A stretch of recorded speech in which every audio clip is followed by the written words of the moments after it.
Hello दोस्तों, स्वागत है आप सभी का इस स्टडी विद एस में। आज हम इस वीडियो में बहुत ही ज्यादा इंपॉर्टेंट और नॉलेज से भरपूर चैप्टर पढ़ने वाले हैं जिसका नाम है आर्यभट्ट और तरेगना। ये क्लास 10th के उर्दू के दरक्षा की किताब का चैप्टर नंबर 11 है, 11 है। ग्रहण कैसे लगता है, चंद्र ग्रहण, सूरज ग्रहण क्या है, ये सारी चीजें हम लोग आज के वीडियो में इस चैप्टर में जानने के प्रयास करेंगे। तो हर चीज जो मैं बताने जा रहा हूँ वो ध्यान से सुनिएगा, हर एक पॉइंट समझिएगा, कहानी की तरह बड़ा मजा आएगा। तो सबसे पहले आर्यभट्ट के बारे में हम लोग बात कर लेते हैं। आर्यभट्ट को जहां तक मैं मानता हूं कि आप लोग जानते हैं, कुछ तो जानते होंगे। आर्यभट्ट तो आप लोग जानते होंगे, चलिए ठीक है। आर्यभट्ट दुनिया के मशहूर साइंटिस्टों में से एक है। साइंटिस्ट को उर्दू में बोला जाता है साइंसदान और हिंदी में बोला जाता है वैज्ञानिक।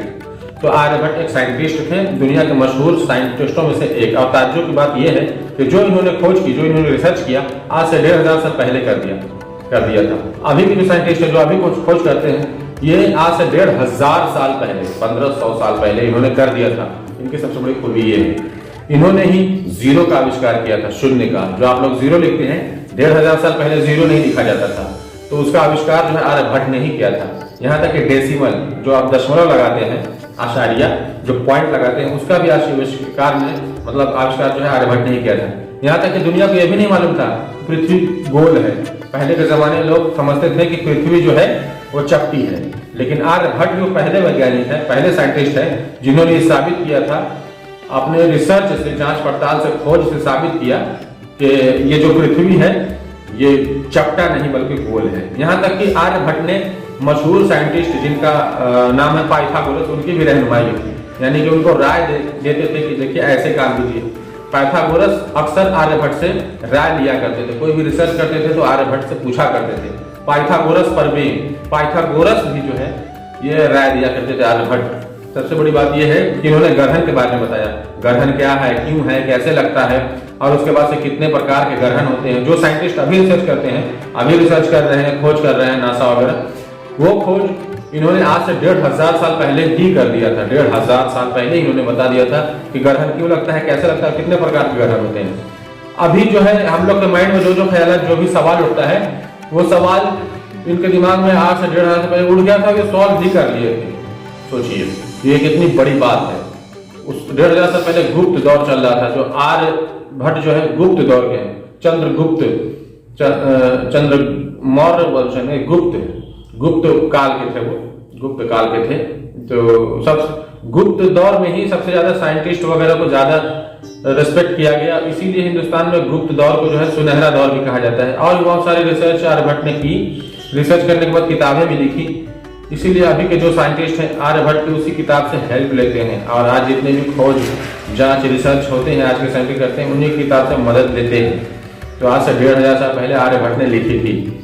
तो ये गुप्त काल के थे, हिंदी में गुप्त काल कहते हैं। इतने महान साइंटिस्ट इनके बारे में जानने बड़ा मजा आएगा। आर्यभट्ट की पैदाइश के बारे में बात करते हैं। इनकी पैदाइश कब हुई, कहाँ हुई, इनको पता लगाना तो मुश्किल काम है क्योंकि उस समय लिखा, लेकिन खोजकर्ता ने, इतिहासकारों ने कुछ पता लगाया कि पटना के मगरब खगोल में 476 ईस्वी में जो है कि आर्यभट्ट की पैदाइश पटना के मगरब मतलब पश्चिम, वेस्ट में, पटना के वेस्ट में, यानी कि बिहारी थे। सोच लीजिए आर्यभट्ट बिहारी थे। अब बिहारी को आजकल गाली की तरह यूज करते हैं, लेकिन नहीं, बिहारी होने पे आप लोग गर्व कीजिए।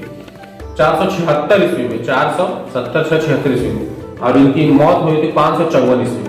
पूरी जिंदगी 88 साल की थी, 88 साल जिंदा थे, और 554 ईस्वी में ये मर गए थे। तो आज से कितने हजार साल पहले पैदा हुए थे।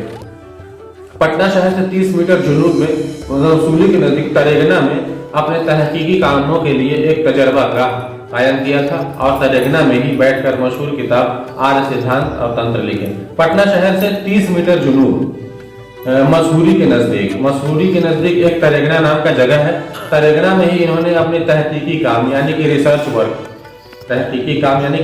वर्क, इन्होंने एक तजर्बागाह यानी कि रिसर्च सेंटर, लैब, तरेगना में ही अपना रिसर्च सेंटर खोला था। उसी में बैठकर रिसर्च किया करते थे, खोज किया करते थे, और उसके बाद से उसी में बैठकर उन्होंने मशहूर किताबें भी लिख दी, जिसका नाम है आर्य सिद्धांत। और तो किताबों का नाम है आर्य सिद्धांत और तंत्र। ये किताब का नाम याद रखेगा आप लोग। पटना गया रेलवे लाइन में मसूरी स्टेशन का नाम तरेगना रखा गया। पटना से गया जो मसूरी स्टेशन है मसूरी स्टेशन का तरेगना रखा गया। तरेगना पश्चिम में सोन नदी और पूरब में पुनपुन नदी के बीच में है, ये याद रखिएगा। पश्चिम में सोन नदी बिहार में है, पूरब में पुनपुन नदी, उसके बीच में एक जगह है वो तरेगना है। तो याद रखिएगा कि 1500 साल पहले यानी कि हुजूर सल्लल्लाहु अलैहि वसल्लम के जमाने से पहले या इसी के आसपास का ये घटना है, या ये बिहार में हो रहा है। सोचिए, तो तरेगना जगह है, वहां पर सालों भर आसमान साफ रहता है अभी भी। तो यही वजह है शायद कि आर्यभट्ट ने रिसर्च सेंटर तरेगना में स्थापित किया, क्योंकि उनको मालूम था या वो अपना समझे थे कि वहां पे सालों भर आसमान साफ रहता है, वहां पे बादल नहीं रहता है। तो ये कुछ ऐसा एटमॉस्फेयर का जगह है कि बैठ के वहां पे तारों आसमानों को देख के रिसर्च कर सके। तो ये कितनी बड़ी सोच है, मतलब रिसर्च है आर्यभट्ट। तो अब आगे बढ़ते हैं कि आर्यभट्ट ने जो तरेगना में अपने रिसर्च सेंटर खोला था, उस तरेगना में वहीं पर 60 फीट का बुलंदी, 60 फीट की ऊंचाई का एक टीला बनाया था, 60 फीट, जिस पर वो बैठकर रात भर तारों और सैयारों, प्लैनेट वगैरह को देखा करते थे, वो तहकीक किया करते थे, रिसर्च किया करते थे, खोज किया करते थे, वही 60 फीट के टीले पे बैठ के। तो ये हो गया आर्यभट्ट के बारे में कुछ डिटेल। तो अब हम लोग समझ लेते हैं कि ग्रहण किसे कहते हैं, क्यों लगता है ग्रहण, कैसे लगता है, और उसके बाद से ग्रहण कितने प्रकार के होते हैं। तो यहाँ पे जल्दी से आप लोग सब्सक्राइब और लाइक कर दीजिए। अब चलिए जरा हम लोग समझ लेते हैं कि ग्रहण किसे कहते हैं। तो ग्रहण को इंग्लिश में इक्लिप्स कहते हैं और हिंदी में ग्रहण कहते हैं।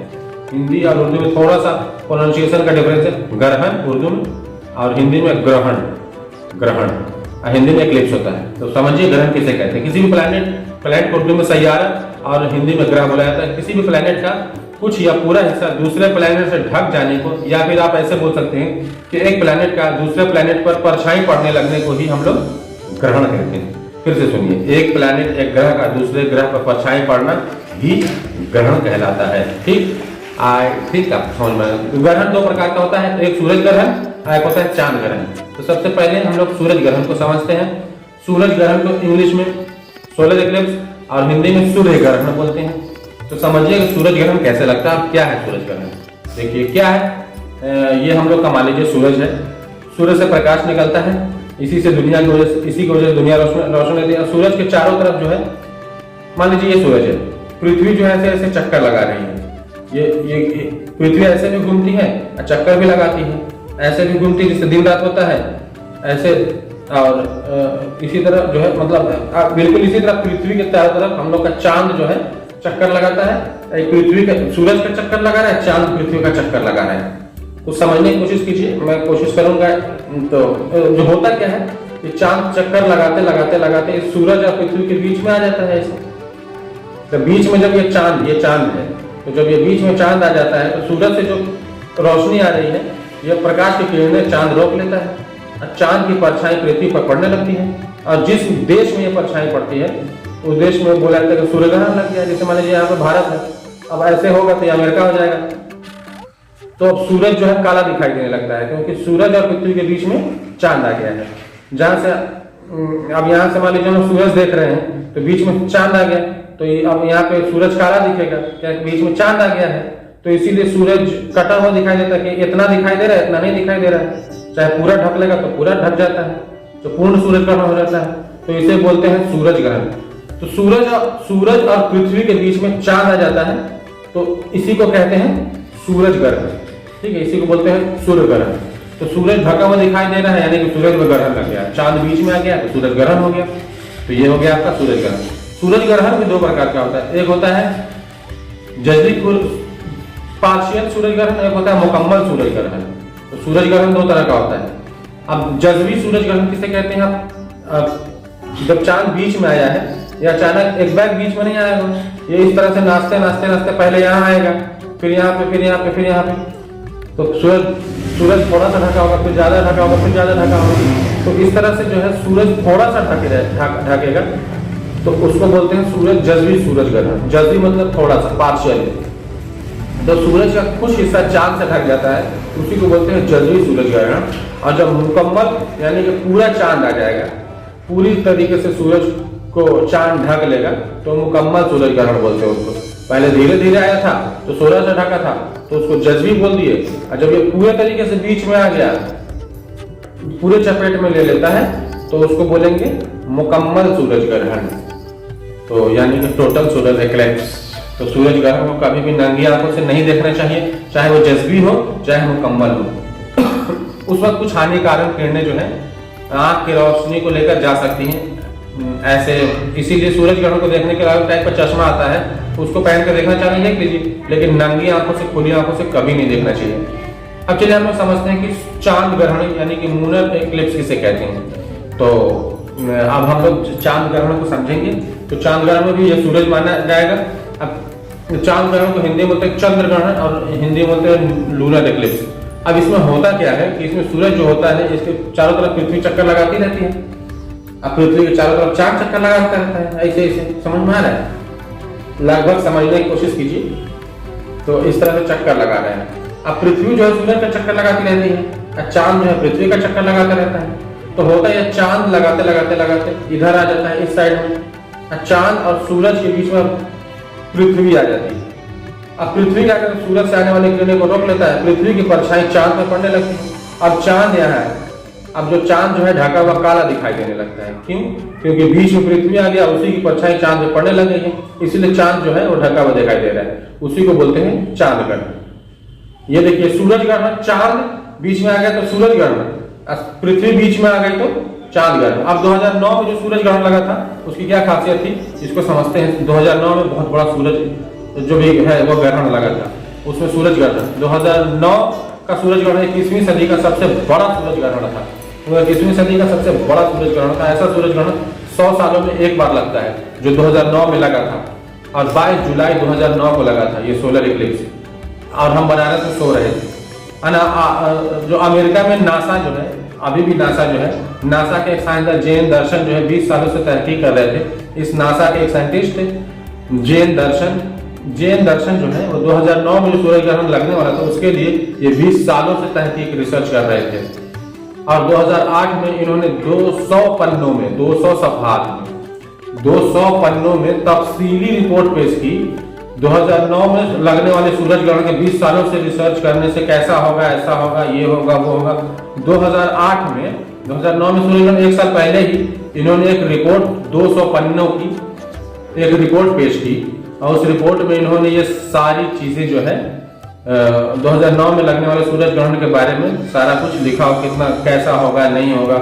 उसी रिपोर्ट में इन्होंने बताया था कि सूरज ग्रहण 2009 में लगने वाला उसको देखने का जो सबसे अच्छा जगह, मुनासिब तरीन जगह है जहां से आप साफ साफ सूरज ग्रहण को देख सकते हैं वो है तरेगना। अब जब तरेगना का नाम आया तो फिर से आर्यभट्ट का नाम उभर कर सामने आया, क्योंकि आर्यभट्ट का रिसर्च सेंटर तरेगना में ही था। तो सभी लोगों को मालूम चला शायद इसी वजह से आर्यभट्ट जो है अपना रिसर्च सेंटर तरेगना में खोले थे, ताकि वो तारों और प्लैनेट, तारों और सैयारों का तहकीक कर सके, रिसर्च कर सके। सभी लोगों को ये मालूम चल गया कि हाँ वाकई में आर्यभट्ट क्या साइंटिस्ट थे। जुलाई 2009 के पूरे महीने में मुल्की गैर मुल्की अखबार में ये खबर छापे जाने लगी कि 22 जुलाई 2009 को सूरज ग्रहण लगने वाला है। अपने मुल्क में भी, हिंदुस्तान में और दूसरे मुल्क में भी चारों तरफ न्यूज़पेपर यानी कि अखबार और न्यूज चैनल के जरिए ये खबर चारों तरफ फैल गई थी कि हाँ 2009 में 22 जुलाई को 2009 में सूरज ग्रहण लगने वाला। चारों तरफ शोर मच गया था, जो कि सबसे बड़ा सूरज ग्रहण था। और मुल्क और गैर मुल्क के साइंसदान जो जुलाई 2009 को विदाई की राजधानी पटना पहुंचने लगे। जितने भी अपने हिंदुस्तान के साइंटिस्ट और दूसरे देश के साइंटिस्ट थे वो जो जुलाई 2009 को बिहार की राजधानी पटना में, क्योंकि पटना में ही तरेगना में जाकर उनको देखना था सूरज, इसीलिए सब पटना पहुंचने लगे।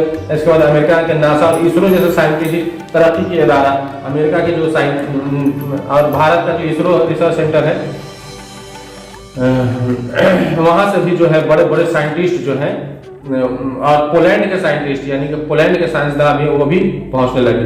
नासा, इसरो, पोलैंड के बड़े बड़े साइंटिस्ट भी पटना आने लगे सूरज ग्रहण को देखने के लिए। और यहाँ तक कि नैनीताल के रिसर्च इंस्टीट्यूट के साइंसदान भी पहुंचे। नैनीताल का जो रिसर्च इंस्टीट्यूट है वहाँ के बड़े बड़े साइंटिस्ट पटना पहुंचने लगे क्योंकि उनको सूरज ग्रहण देखना था तरेगना में जाकर।